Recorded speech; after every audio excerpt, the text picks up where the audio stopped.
हाथी जैसी चाल भाग 2। वीरामणी के साहसी अनुरोध ने पूरे दरबार में हलचल मचा दी।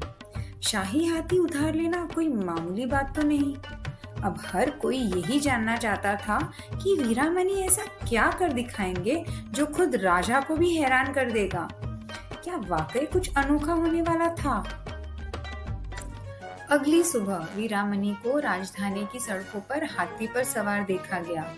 वीरामणी ने मजाकिया अंदाज में घोषणा की, राजा का हाथी राज्य का सबसे चतुर प्राणी है।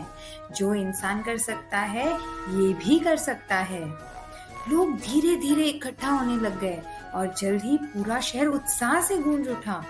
राजा राजशेखरन ने जब यह शोर शराबा सुना तो उन्होंने अपने मंत्रियों को आदेश दिया कि वीरामणी को तुरंत ही दरबार में लाया जाए। राज दरबार में वीरामणी एक पैर पर खड़ा हो गया और हाथी भी उसकी नकल करने लगा। उसने अजीब सा खुराफाती चेहरा बनाया और हाथी ने हूबहू वैसे ही चेहरा बनाने की कोशिश की। दरबारी ठहाका लगाकर हंसने लगे और खुद राजा के चेहरे पर भी मुस्कान तैरने लगी। दरबारी हाथी की हरकतों पर हंसते हंसते लोटपोट हो गए।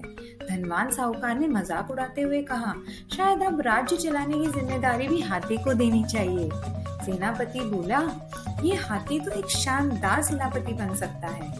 राजा इस मनोरंजन को खूब आनंद लेकर देख रहे थे, लेकिन उनके मन में अब भी एक सवाल घूम रहा था। असल में बुद्धिमान है कौन, वीरामणी या हाथी? वीरामणी राजा की ओर मुड़े और मुस्कुराते हुए बोले, हाथी ने मेरी हरकतों की नकल की, लेकिन सोचे महाराज, समझदार कौन है, जो रास्ता दिखाता है या जो सिर्फ पीछे पीछे चलता है? सच्चा ज्ञान सिर्फ बातें मानने में नहीं होता, बल्कि उन्हें समझकर अपने आसपास की दुनिया में सही तरह से इस्तेमाल करने में होता है। इसलिए सच्ची बुद्धि संपत्ति और सत्ता से कहीं अधिक मूल्यवान होती है। राजा राजशेखरन अब हंसते हुए बोले, तुम तो बड़े चालाक हो व्यापारी। वीरामणी ने सिर झुकाकर राजा की सराहना करते हुए कहा, धन्यवाद महाराज। एक समझदार शासक वही होता है जो अपने अहंकार को अलग रखकर हंसना जानता हो।